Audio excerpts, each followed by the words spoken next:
ప్రభు అయిన యేసుక్రీస్తు నామంలో మీ అందరికీ శుభాలండి. ఈరోజు మన అంశం ఏంటంటే కొరుకు పుండు. ఈ మాట బైబిల్ గ్రంథంలో ఎక్కడ రాయబడి ఉందంటే 1 తిమోతి రాసిన పత్రిక 2వ అధ్యాయము 17వ వచనంలో ఇలాగ రాయబడి ఉంది.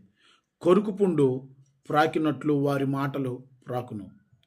ఈ కొరుకు పుండు అంటే ఏమో కాదండి, పుకారులు, రూమర్సు, కొండిగాని మాటలు, ఇవి వీటిని కొరుకు పుండుగా ఇక్కడ పోలుస్తూ పౌలు వారు రాశారు. అసలు కొరుకు పుండు అంటే ఏంటంటే క్యాన్సర్ కణం ఒకటి శరీరంలో ఏదో ఒక అవయవంలో రహస్యంగా ప్రారంభమై ఆ కణం మెల్లమెల్లగా ఆ అవయవాన్ని తినేసి ఆ అవయవం పనిచేయకుండా చేసి తద్వారా ఆ నిండు ప్రాణాన్ని మరణానికి గురి చేసేంత